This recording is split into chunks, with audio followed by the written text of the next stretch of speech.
Bismillah, walhamdulillah, wassalatu wassalam ala rasulillah. So this is a recap on Sajda Sahw. Uh, and in the Maliki method, as we mentioned, it's pretty extensively worked out as to how to perform Sajda Sahw in comparison to other madhab, which is a lot more simple, with the exception maybe of the Hanbali madhab, which is somewhat similar to the Maliki school. But what is dominant and what we see mostly is what's being practiced in the Shafi school at times, unless you're in a Maliki, unless you're in a Hanafi type of environment. And there's similarities between the Hanafi and the Shafi school in simplicity of how it is that Sajda Sahw is carried out. But that's for another conversation, is just to point out that there are some differences in how Sajda Sahw is carried out, and that the Maliki school, it does have its distinct set of requisites in that it upholds the concept of there being sajda before the salam and after the salam for various reasons. So here in chapter 7, the circumstances uh, that surround sajda sahu are brought up, and the focus is on sajda sahu being made before the salam. Simply put, what are those things that you look for to know that you make sajda sahu before the salam? That's the nitty gritty. So as for the circumstances for the prostration and forgetfulness before the salam, there are many. So that's an important point to bring up here, because this is a text that is considered an introductory text, is pointing to the fact that later on you may find that there's more details, right? And so when we study these types of books, that's what we have to always keep in mind, that it's not the end word, or it's not the last word. People that study madhahib, or people that study a madhab, that is the confusion that they have at times, right? In the US. And that is what they confront in the text. For them, that is it. And there's nothing more. And that's not factual, and it's not correct as an approach. The study of a madhab, and I don't want to go too far into this, but this philosophy has to be in place, or this way of thinking has to be in place. Philosophy is that the beginning texts are there just to give you an outline of the practices that we engage in, whether it's salah or zakah or hajj, or even when you start going into other areas of fiqh outside of the five pillars. But usually the beginning texts are only dealing with the five pillars. And what you encounter usually is a basic outline. And then once that outline is clear in your mind for how you carry out the pillars, how is it that you implement the pillars, then you move on to a text which is a little higher in knowledge, and a little higher in knowledge, and a little higher in knowledge. And that concept is there in how a lot of the books are written. Well, the Maliki school has the extra challenge is that the way that the books were written a lot of times is more focused on education than it is consistency and opinion. So sometimes the little books, as we mentioned before, they contradict each other. But in any event, this statement here is pointing out to the idea that you may run into other circumstances, but what you're being given here says, however, what we will mention here will be sufficient. So that's a very good educational methodology, because he's teaching you, he's prepping the way for you. Now the author, he uses Al-Akhdari along with other books, right? And Al-Akhdari is kind of the main referential text that's used to study this, as we mentioned before, this particular area of fiqh. And what is in Al-Akhdari, even though it's a small introductory type text, you're not always going to find it in the larger, more expansive text. There's that assumption that you covered this knowledge already, but that gives Al-Akhdari a unique position. So Al-Akhdari said prostrating for forgetfulness in the prayer is sunnah. And we went through this a number of different times that, there is the challenge of what does the term, there's the challenge of what does there's the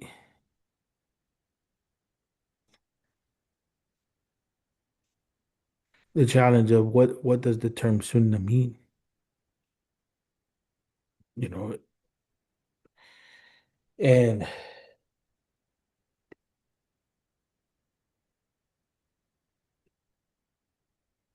me see. There's the challenge of what does the term sunnah mean in regard to the prostration forgetfulness? Is that meaning that the prostration of forgetfulness, Sajda Sahw, is not an obligation, right? And so does there's other questions that come from that. If I don't perform it, is my salah sound? So at face value, when you deal with this, you have to know that there's details. When you deal with this statement, prostration for forgetfulness in the prayer sunnah, well, there's details to that. And we said one of the easiest ways to get out of that problem is to talk about sunnah as a concept in the more wider sense. It's a prophetic practice overall. But when you look at different circumstances and situations, some mandate, some situations mandate that you do the prostration forgetfulness or your salah is invalid. Right. So that statement is just a general statement and is not to be taken literally. So those are the two most important pieces to note that all of the circumstances for the prostration or forgetfulness before the salam, we're not going to deal with all of them because there are many. We're going to deal with what are some of the core circumstances. The other issue is that the ruling for the prostration forgetfulness, yes, we say it's sunnah in the madhab, but we know that there's circumstances in which it is an obligation, or else the salah is invalid. The the salah being determined to be invalid points to the fact that the prostration of forgetfulness is not a sunnah in that particular situation, but it is an obligation. What particular situation? The situation which in the Sajda Sahw has to be performed, right? Or else the salah is marked as deficient, and if it's marked as deficient, then it's marked as invalid. When two elements are left out of the prayer, one should make two prostrations before the salam, right? So this is the key idea here. When two elements, are left out of the prayer, one should make two prostrations before the salam. After the completion of the tashahhud, and one should add another tashahhud after them. This is in order. This is the right here. What's being mentioned here is the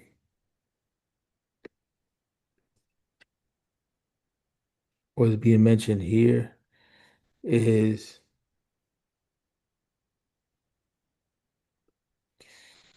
this is in order that the salam comes after the tashahhud. What's being mentioned here is the rationale as to why you do another tashahhud in the madhab. And What this means is that you have to respect the order of actions in the salah. The salah is performed in a particular uh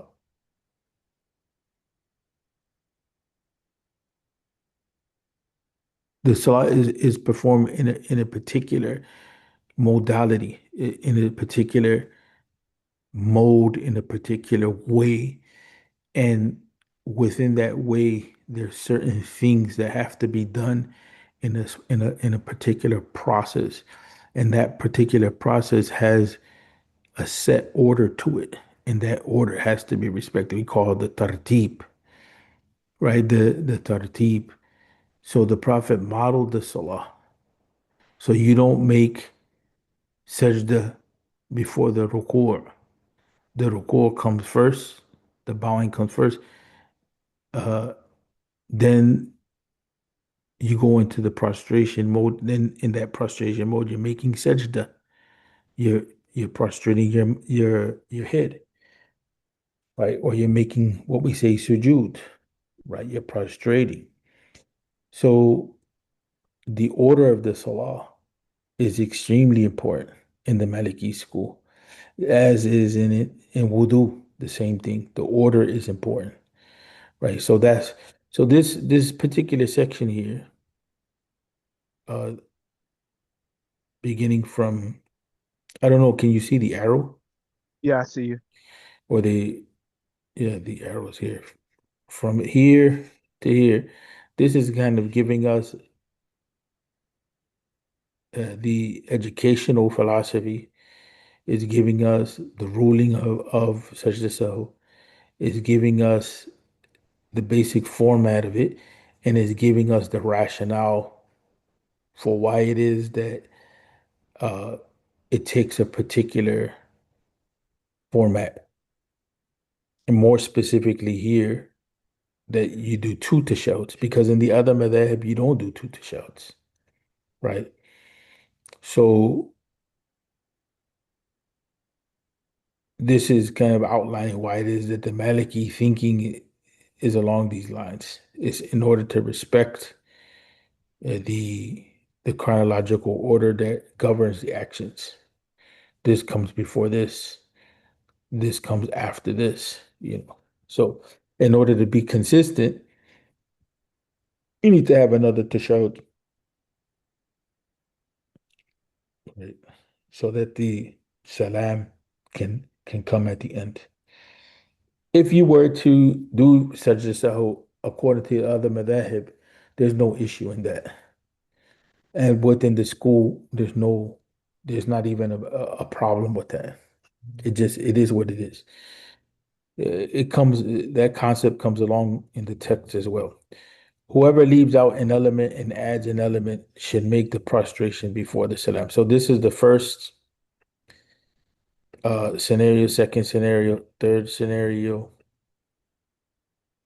fourth scenario, fifth scenario, sixth scenario, seventh, eighth, ninth, 10th, 11, 12. So here he took up 12 scenarios that are demarcated clearly in the text. And each of these scenarios is talking to us about when it is legit to make such a sahu before the salam, because that's what we're dealing with. I mean, I'm sorry, before the salam, because that's what we're dealing with here. We're dealing with the circumstances of prostration and forgetfulness before the salam.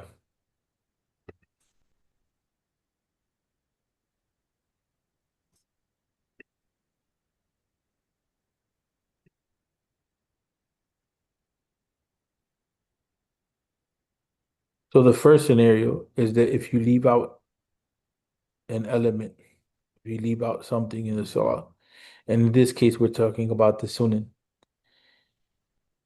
and then you add something,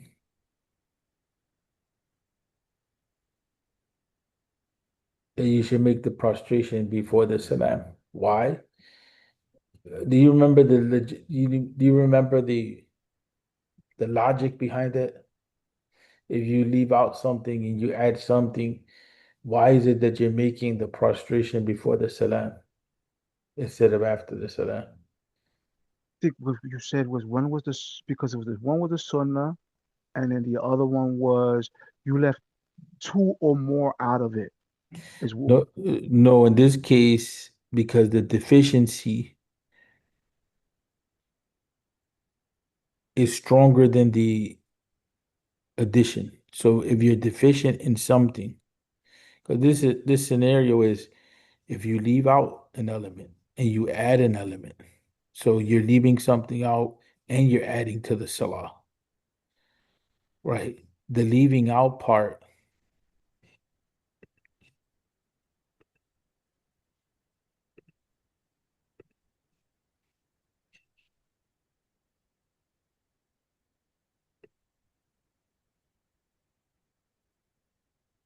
so the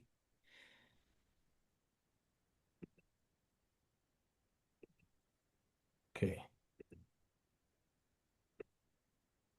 this leaving out part, whoever leaves out something from the salah, that's from the sunan,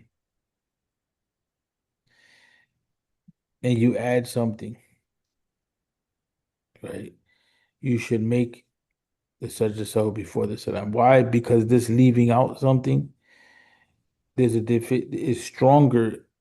Having a deficiency in the salah pulls you to correct it. If you add something, usually, and we're talking about something light. We're not talking about something major that changes the form of the salah, right? That's another issue. We're just talking about something light. Here we're talking about the salams, right?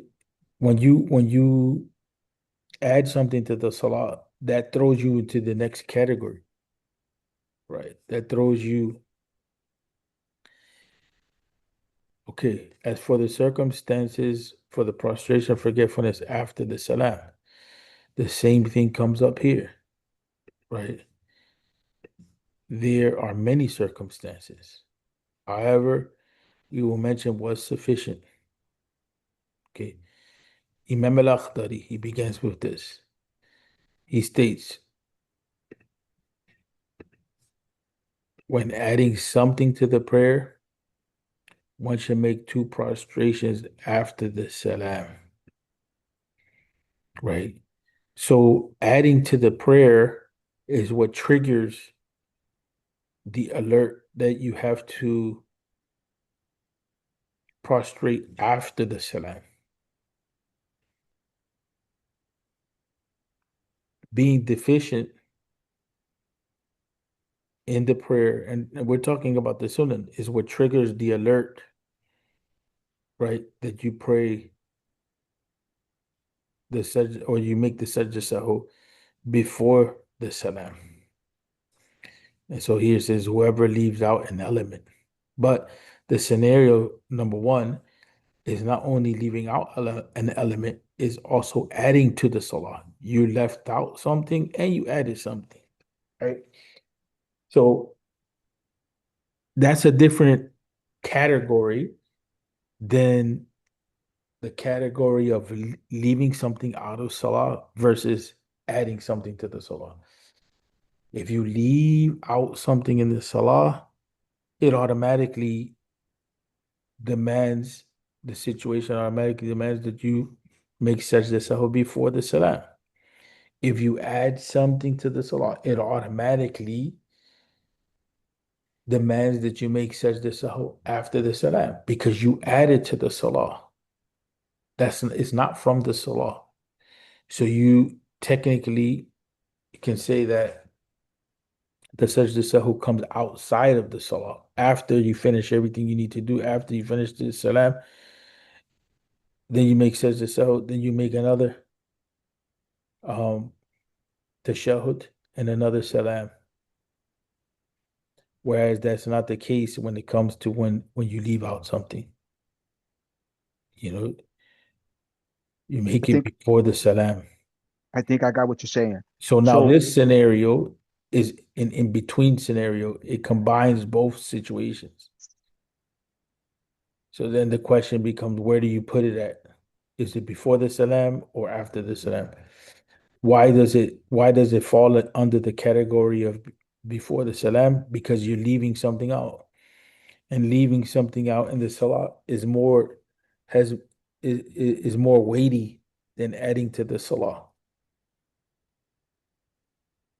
Because because it's like when you leave out something in the salah, you left it deficient. You left it deficient. And it extends beyond the sunnah as well. You know what I'm saying? But just to make it easy, first we're talking about the sunnah, leaving out a sunnah. But think about it this way to make it more easy. If you leave out a rak'ah and if you left out a rak'ah and you repeated the Fatiha twice, right? The Fatiha has an obligation.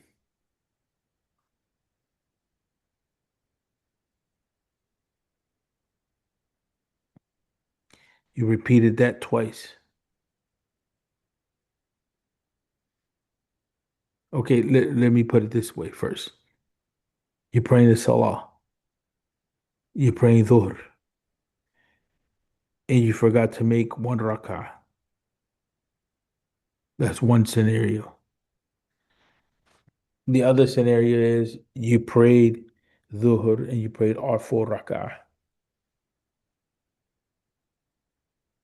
Which scenario is problematic? the one where you left it with one rak'ah, because Why? it changed the prayer up. Right.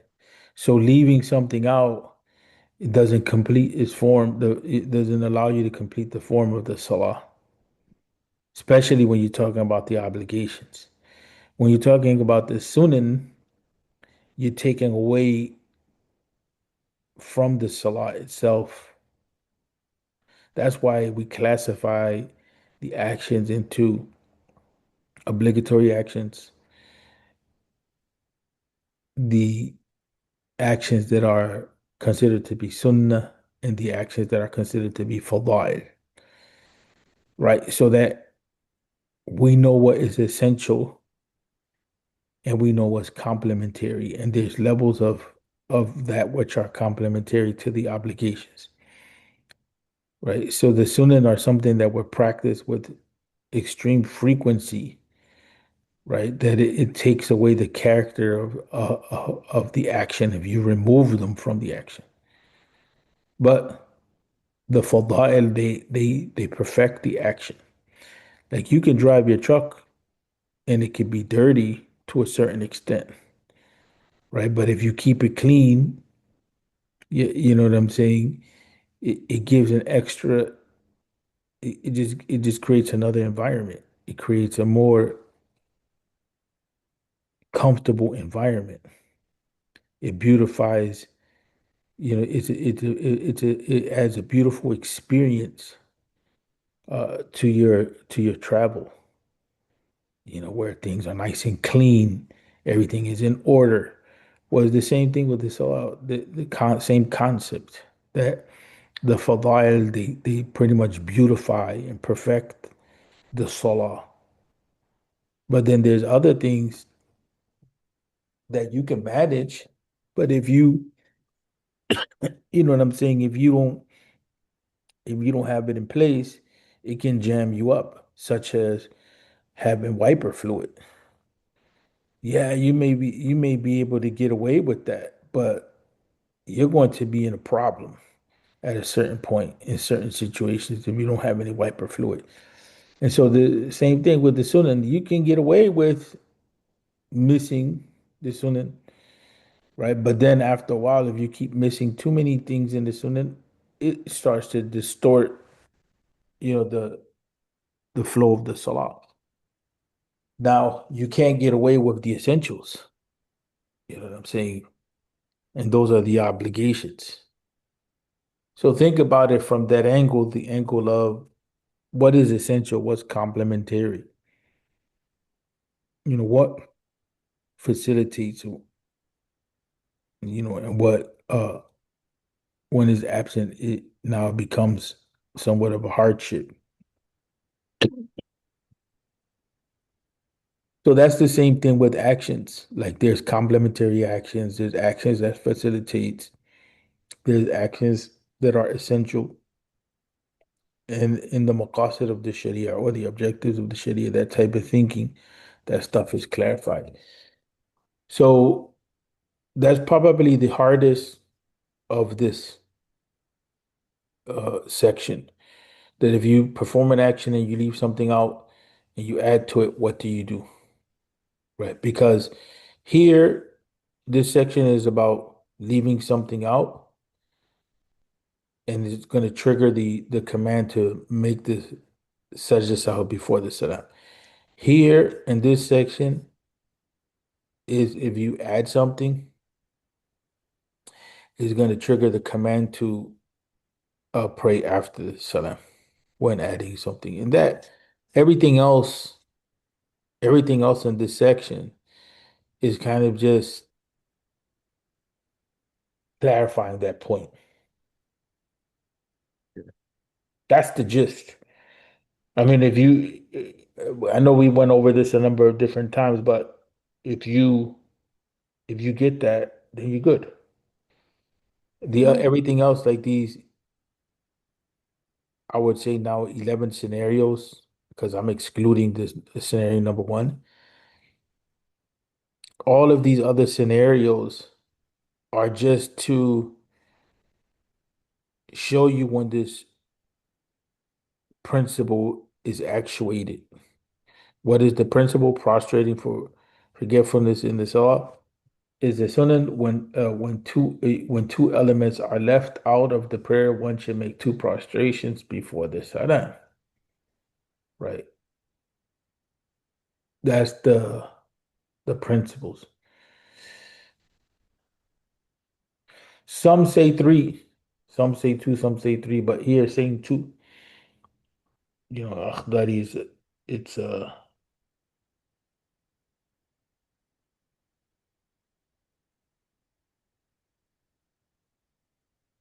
So it's only if I leave out two. I'm just trying to make sure that that's correct. the two triggers it. Two triggers it, but let's say just say I left out one. It doesn't trigger it. No.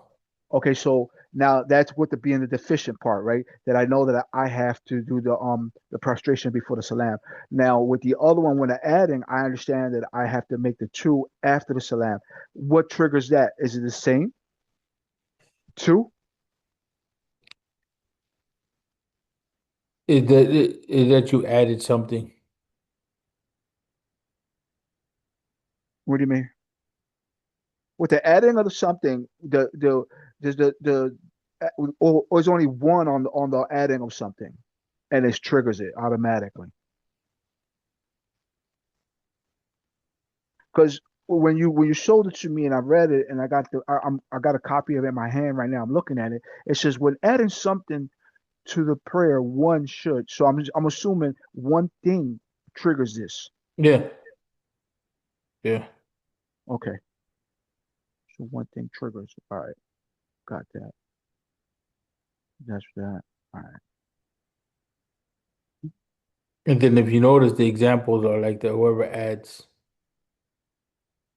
if it was added. This is the only scenario that kind of changes up a little bit, which we didn't deal with this a lot, right? Which is the idea of doubt.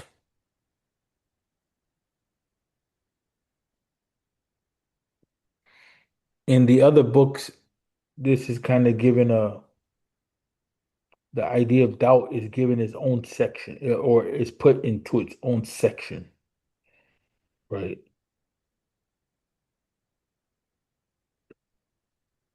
Whoever is overcome by satanic whispering and is sealed by doubt.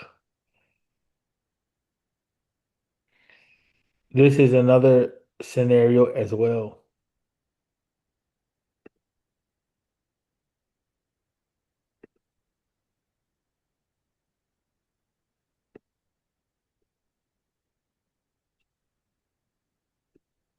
Whoever repeats Al-Fatiha in a single rakah absent-mindedly, right? The absent-minded part,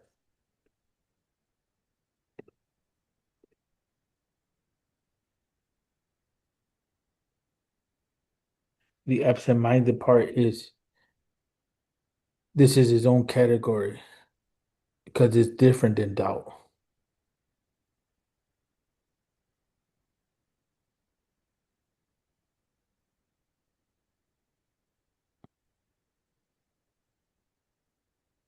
So I'm noticing that this one, the where the adding the person the adding right is more going towards is it looks like it's more based to the out loud of the prayer. Like it's whoever repeats the Fatiha in a single rakat or added or left something out. And then the other one says whoever forgets to recite the Fatiha out loud or to recite, while the other one stated whoever silently in the prayer recited out loud. So am I right on that and that thought? I You understand mean, what I you're right to be looking at that because we begin to we talked about the prayer consists of actions and words, and that which is not action, that which falls does not fall into either of the two categories. That the prayer consists of actions and words, and that which is of neither two categories. So to look at it in that way, what you're doing is just decoding it. You see what I'm saying? But that doesn't mean that that's the case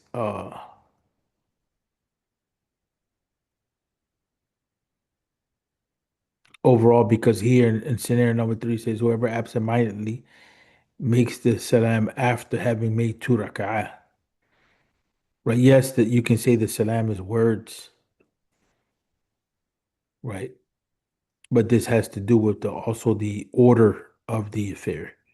right. That- So okay, so another thing that I've noticed, right? You probably already stated is that he has the order the affairs on the beginning parts, right? And then he has the verbal towards the end. yeah, And that's part of that's why see the thing about the reason why these types of books are good to study is because this is all about organizing information. When you go directly to hadith, that has its benefit, but the intellectual gymnastics, because you can extract from a hadith a number of different things that you would carry out in the salah.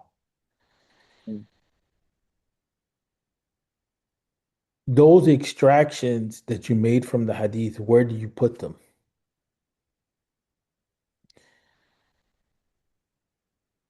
what do you mean? Where would I put them at? Like the abstractions of the hadith. As a body of knowledge, where do you put it?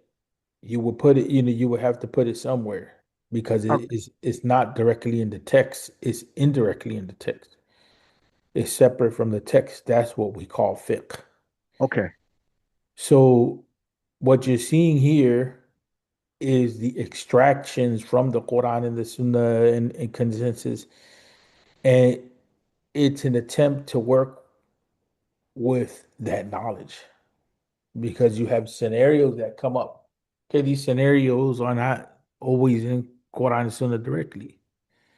You know what I'm saying? So what you have is the working out of principles because the idea of Sajda Sahw, Sajda Sahw, that's rooted in Quran, that's rooted in the Sunnah, and you maybe even directly can say Quran, right? So because the Saw has its command, it has to be done on time. You know, there's a number of different Quranic principles that you can bring in to justify Sajda Sahw, but the details of that with clarity are going to come from the prophetic example. So Got we're good with that. We have a basis for it. It's rooted in Dalil, so to speak. So then now comes, we know that Sajda Sahw is something that the Prophet did. We know that the Prophet ﷺ did Sajda Sahw at different times. We conclude that he did it at different times for different reasons. We've come to the conclusion after that that the Prophet ﷺ made it before the salam because of deficiency, made it after the salam because of addition. All of that, we're getting that from the Quran and the Sunnah. So now we have a rule. The Prophet ﷺ in general did Sajda Sahw before the salam when there was a deficiency. So now what comes up when we come back to this before the salam is now we're looking at scenarios. Those scenarios, that's not directly in the text. That's an application of the principles from Quran and Sunnah to situations that come up. Why do we study that? So that you have a sense of direction of what to do and how to apply the principle. And so here it says, as for the circumstances with the prostration of forgetfulness before the salam, they are many. However, what we will mention here will be sufficient. Sufficient for what? Sufficient for you to be able to undertake the action, for you to be able to implement this fiqh, for you to know what to do with regard to this element of salah. The element is what? The element of what happens when Sajda Sahw is triggered. When, in other words, when the command is triggered to perform it. Okay, in your mind, you have to be what Sajda Sahw. I understand it to be before the salam and after the salam. I understand it to be if there's a deficiency that I do it before the salam. If there's not a deficiency, I do it after the salam. Okay, now I'm in a scenario where there's a deficiency in an addition. What do I do? It doesn't fit directly into any of the categories. Oh, it fits into the category of before the salam. Well, why? Because the deficiency has more weight than the addition. So and what I mean by more weight is that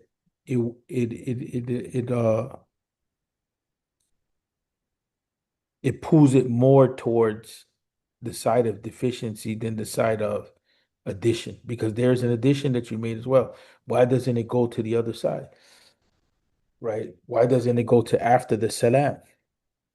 That's that scenario where you are deficient and you add to the salah because deficiency needs to be dealt with.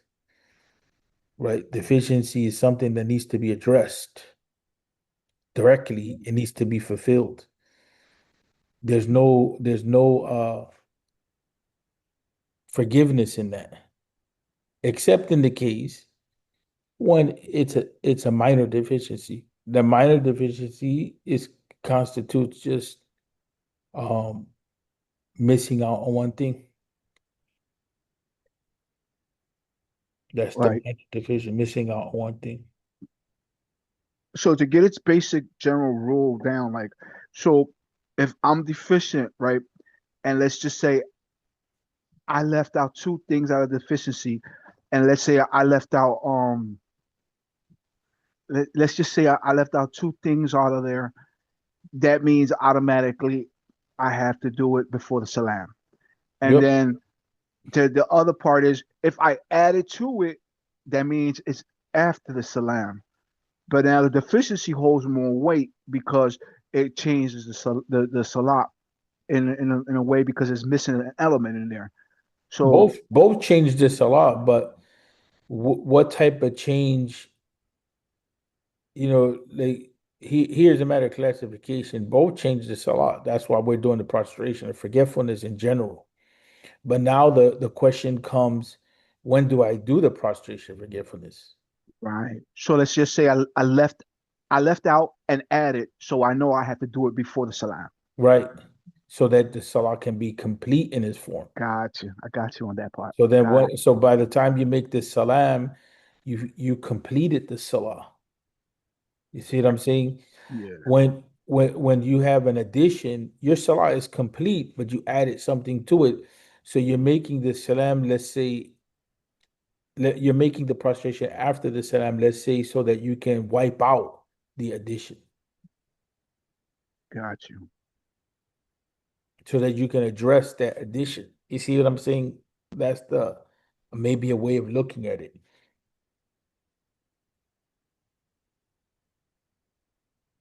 I got it. I see what you're saying. So, as for the circumstances for the prostration forgetfulness before the salam, there are many. However, what we will mention here will be sufficient. Al-Akhtari, rahmatullahi alayhi, he said, prostrated for forgetfulness in the prayer is a sunnah. When two elements are left out of the prayer, one should make two prostrations before the salam after the completion of the tashahhud, and one should add another tashahhud after them. This is in order that the salam comes after the tashahhud. Scenario number one, whoever leaves out an element and adds an element should make the prostration before the salam, similar to or like when the tashahhud and the sitting are left out and a prostration is added. Scenario two, whoever recites silently in the prayer what is to be recited aloud should make the prostration before the salam. Why? Because you left out a sunnah. You left out that which should have been in place, which is what? Whoever recites silently that which is to be recited out loud. You left out the out loud recitation. Scenario three, whoever stands after making two rak'ah before sitting, but remembers before his hands and knees leave the ground, should return to sitting. And then in this scenario, there's no prostration required of him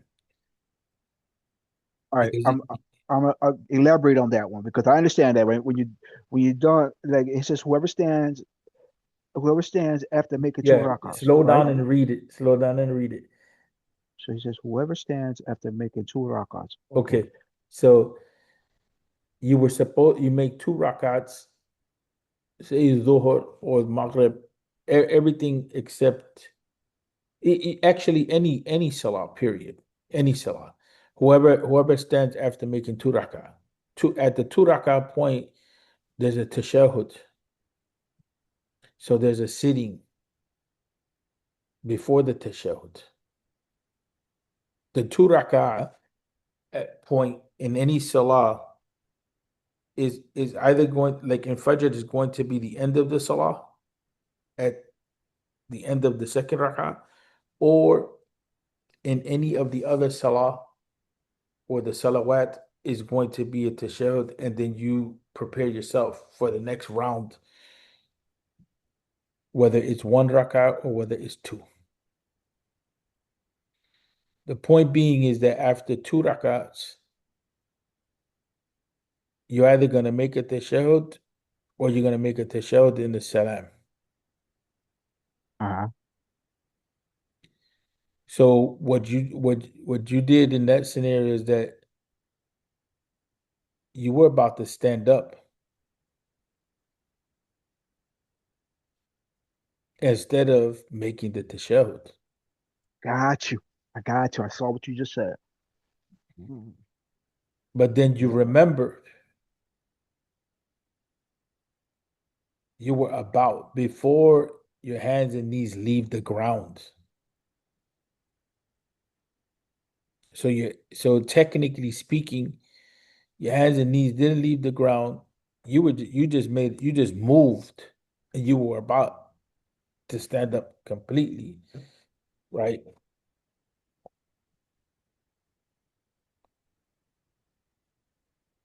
So with that, with You if just go my hands back and to the knees, sitting position uh-huh. and then there's nothing required of you. There's no prostration. There's forgiveness in that regard. So there would be Forgi- no extra two rakats for this. No, no, huh? I mean no extra the Prost Sajda Sahw Yeah, there's prostration no with it. prostration. Okay. Yeah. That's why we do this like this so that we ourselves can get the language together. Because a lot of times we may think about it in our minds, but then we're not able to express it. Right. So being able to articulate it is important, but understanding it is more important. Sometimes you may understand something but not be able to articulate it. So understanding it takes precedence because it's part of the fiqh of the salah. And in this case, this fiqh is an obligation to know. This is not that type of knowledge which is considered recommended. This is an obligation to know because you're talking about how to correct your salah. And that's part of the dilemma that comes in, and I don't want to go too deep into this, but part of the dilemma that we have when it comes to the knowledge of the deen is like there was so much focus on Aqidah issues, and then the Aqidah issues are not necessarily really relevant to us in the moment. That doesn't mean they don't have relevancy. But for instance, on if I'm focusing on whether it's shirk or not shirk,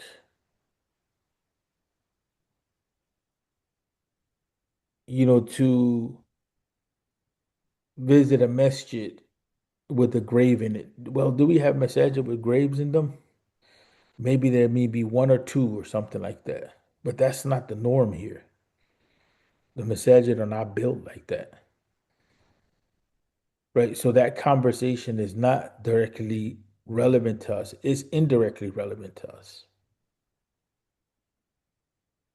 I'm not going to say that, for instance, the conversation on idols and magic is not relevant because specifically when we start talking about like Puerto Rican culture, we have some of those things in our culture. Right. That's not generally the case in the overall society, but there's some elements where that comes in, like for instance, in cartoons may come in indirectly that have some relevancy, right?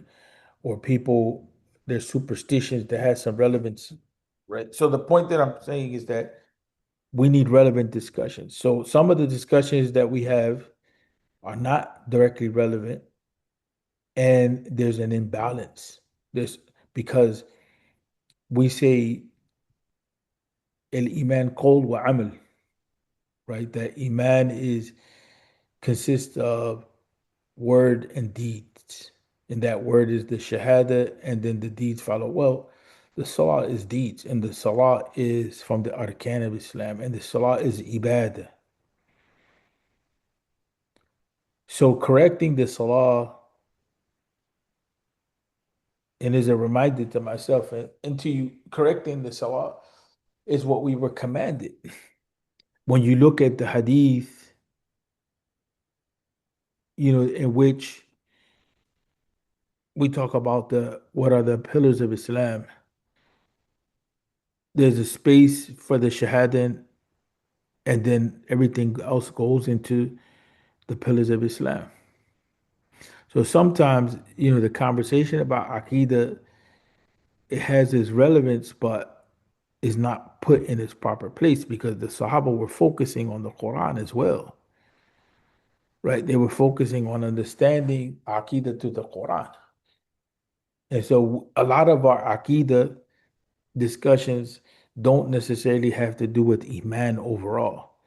They have to do with specific issues in Aqidah that have come up, that have become problematic, and that's what we focus on. But then the connection with Allah Tabaraka wa Ta'ala when it comes to the Salah itself, which a lot of us struggle with the Salah. And part of the struggling with the Salah is not understanding it. Part of it is our own personal issues that we have. So instead of also building up the iman of the people, which is focused on Tawheed, through the fiqh of the Salah, we get caught up into this whole issue of Aqidah. And it has its proper place, but it's not understood. And so this type of knowledge, this is not every Muslim is obligated to know these types of things. You know what I'm saying? This from the Fard the line is an obligation to know. That's why a lot of us, we're in this salah, and when something happens, we don't know what to do. You have brothers saying Allahu Akbar, Allahu Akbar, if a person makes a mistake in the salah. Where did you get that from? It's supposed to be Subhanallah. You understand what I'm saying? If the Imam makes a mistake in the salah. But you have brothers saying Allahu Akbar, and I've seen that a number of different times. So you have scenarios where mistakes are made in the salah, and a person is leading the salah and they don't know how to correct them. Because this part of fiqh they didn't study.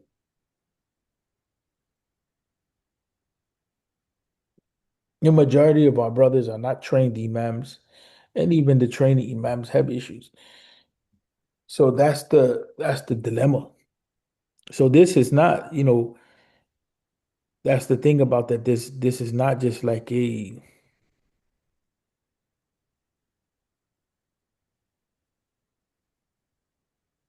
distraction in knowledge, or it's not something that's just recommended, it's not just something that is a nicety. You cannot undertake your salah without some system of knowledge. It doesn't necessarily have to be this book, it doesn't necessarily have to be the Maliki school, but it has to be some system of knowledge. Sifat of Salah Nabi, the by Sheikh Al-Albani is not sufficient. Pray how the Prophet prayed, or the Prophet's prayer described is not sufficient for dealing with what we're dealing with, you know, and so that's part of the dilemma. You have to go to other books, whether it's Minhaj Muslim or or Shawkani, even to a certain extent. Within Shawkani's text, there's some limitations because the extractions of the fiqh are not there. You're dealing with the dalil, you're dealing with the foundation. But like we were mentioning earlier, that this is an extraction from the Quran and the Sunnah, right? This is an extraction from the Quran and the Sunnah of lessons that need to be learned so that we know how to navigate in various scenarios and situations.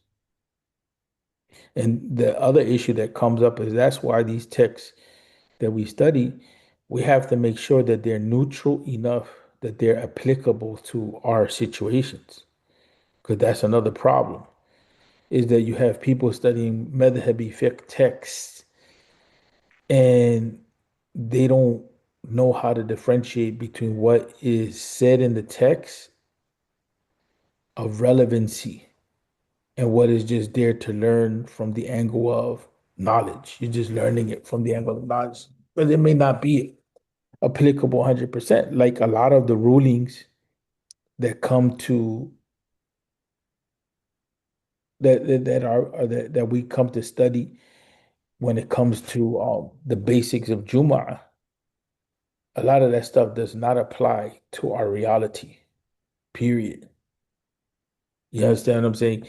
And so then people are trying to there's certain things that have been developed in the US and in terms of how Islam has been established here over the last few decades that when you go to a fiqh book, you're not going to see it directly.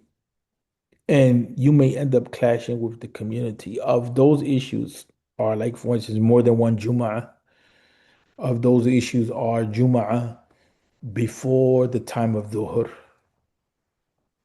That, that's allowable in the Hanbali madhab, but it's not the norm 100%, but it's allowable. So people have used that opinion to facilitate implementing Jum'ah in an environment in which people don't have the freedom to just automatically dictate when Juma will be. So some people they get off of work at a certain time. So to have Juma before the time of Dhuhr, which would generally be before 1 o'clock, or maybe, you know, people try to make it in that 12:30 to 1:45 range, sometimes 2 o'clock. They make it within that range. And in the Maliki school, you can go all the way up to almost close to Maghrib, to be honest with you. So though the fiqh is there, the different opinions based on the different evidences. So in the US, people have opted to pick from the madhahib what's going to facilitate practice. Some people, whatever's right, whatever they read or they hear, whatever fatwa they have, they just implement it, and that's fine. You understand what I'm saying? But that may not work for the whole of the community in terms of trying to get deen implemented.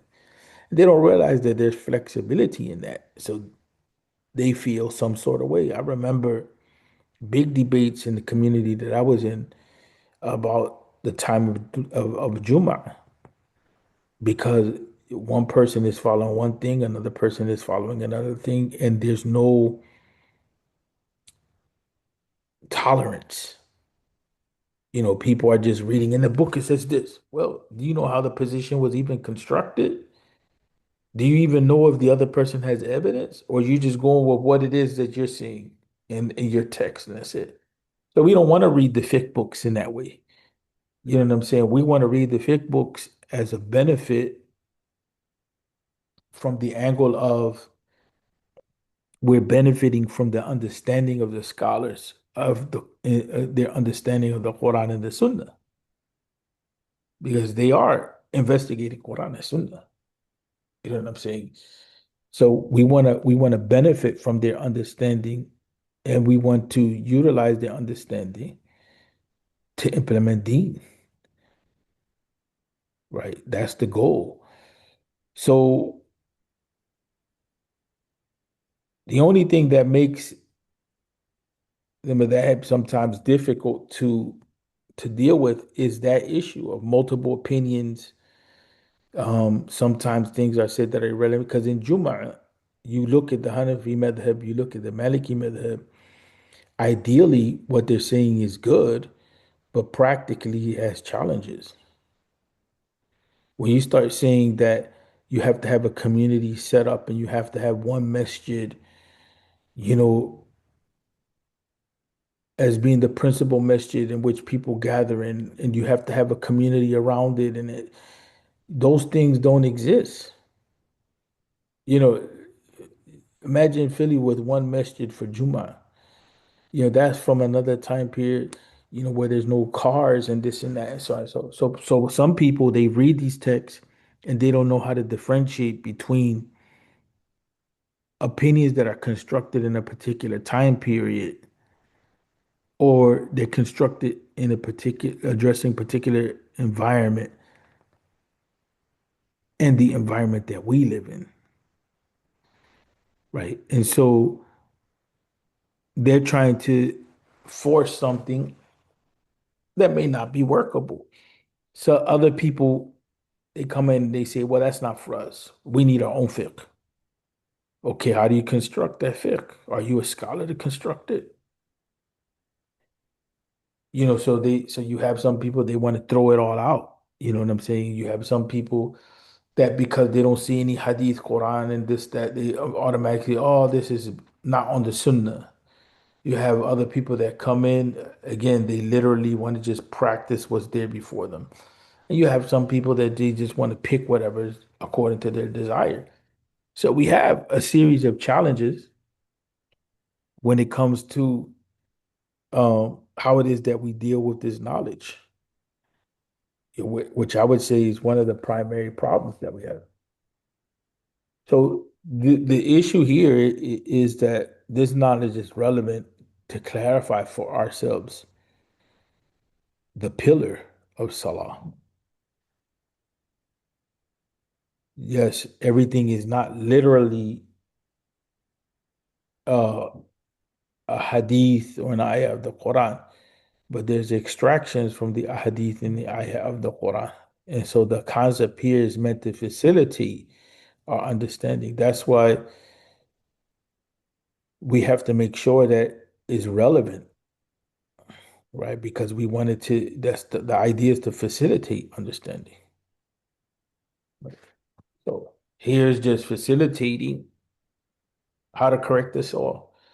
And it's one of the most complicated parts of fiqh in the section of salah because it requires you to have a knowledge of the salah overall, right? You have to have some understanding of what's an obligation, what's a sunnah, what's a fadila in the Maliki school in this case. But in general, it would be you have to know how to differentiate between the sunnah of the salah and in the obligations of the salah.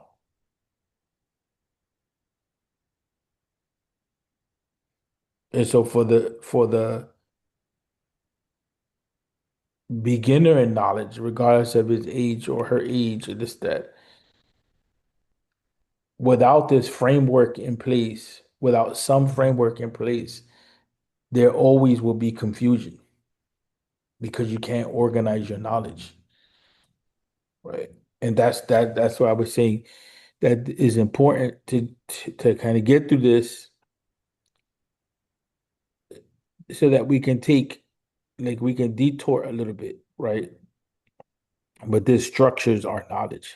But what we said today, it really in reality, it is the essence, you know what I'm saying, of the two prostrations, the prostration before the salam, prostration after the salam. These things, these scenarios that come up, are important as well, but they're applications of the principle. And this number three is an exception to the rule. And then it says here, if his hands and knees leave the ground completely, he does not return to the sitting, then he should prostrate. Why? Because his hands and his knees left the ground. Now he went into a whole different position. It's too late. You added, you you at that point you forgot to do the sitting piece. You know, whoever omits a single verse of Al-Fatiha should prostrate before the salam.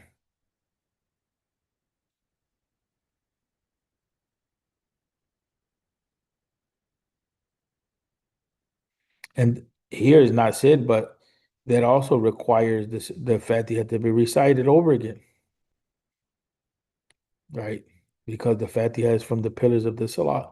Whoever forgets and omits the extra chapter or both should make the prostration before the Salam. Whoever omits two or three takbirs, two or three, this should say or here. Sami Allahu liman hamida. That's what it is. The tahmidat is to say Sami Allahu liman hamida in the salah. Then you should make the prostration before the salam. So going back to number six, scenario number six, and we have to come to a close. Whoever forgets and omits the extra Quranic chapter or both,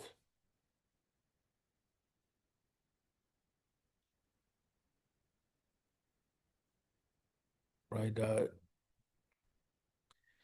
Should make the prostration before the salam.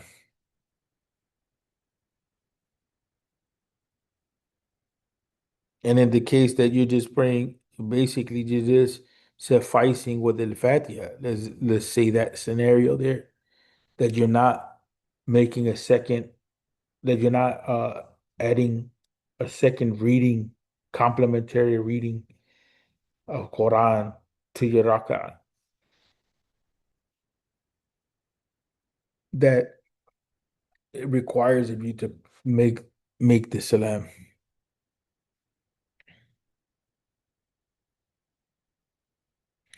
Whoever forgets the two tashahuds should make the prostration before the salam.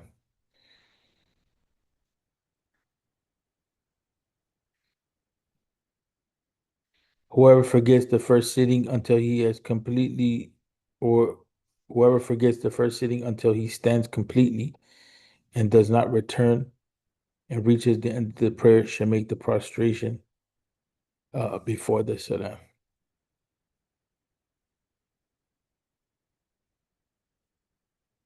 And whoever says Allahu Akbar in the place of Sami Allahu liman hamida, or says Sami Allahu liman hamida in the place of Allahu Akbar, should return and perform what is obligatory upon him. If however,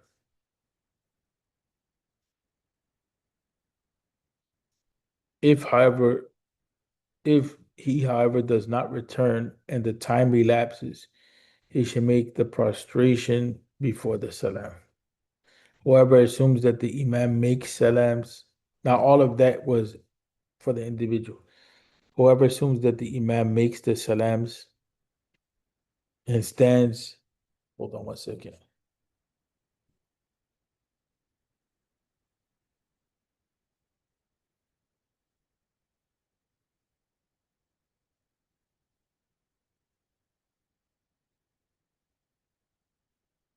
Whoever assumes that the imam made the salams and stands in order to make up what was missed, and then it becomes clear to him that the imam did not make the salam, should return before the imam actually makes the salam and complete what is remaining from the prayer. The problem with this, and I want to end here because I have to go into the other class.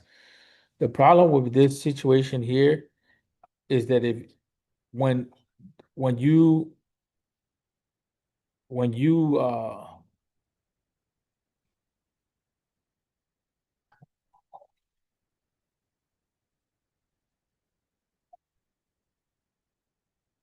the problem with this situation here in number 12 is that when you are doing something like this in a community, you're doing a fiqh that is may not be practiced in the masjid.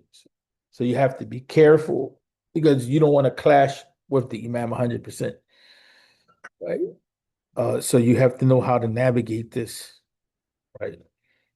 Because you're talking about the imam may do something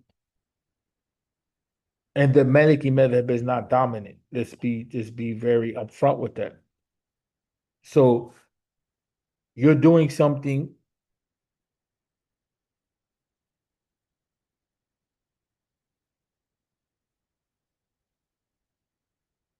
so you're doing something and you're doing something that the imam may not be doing. And so the imam is going to do one thing, you end up doing another thing, it can create confusion. So that needs some diplomacy in how to handle that. And there's a way to do that, which is um, not necessarily um, going to make you stand out. And there's a way to handle that situation wherein uh, you're able to either just follow the imam or you're able to implement the fiqh that you're following as well. That's what I mean by diplomatic. I have to go because the other class is waiting, inshallah. So uh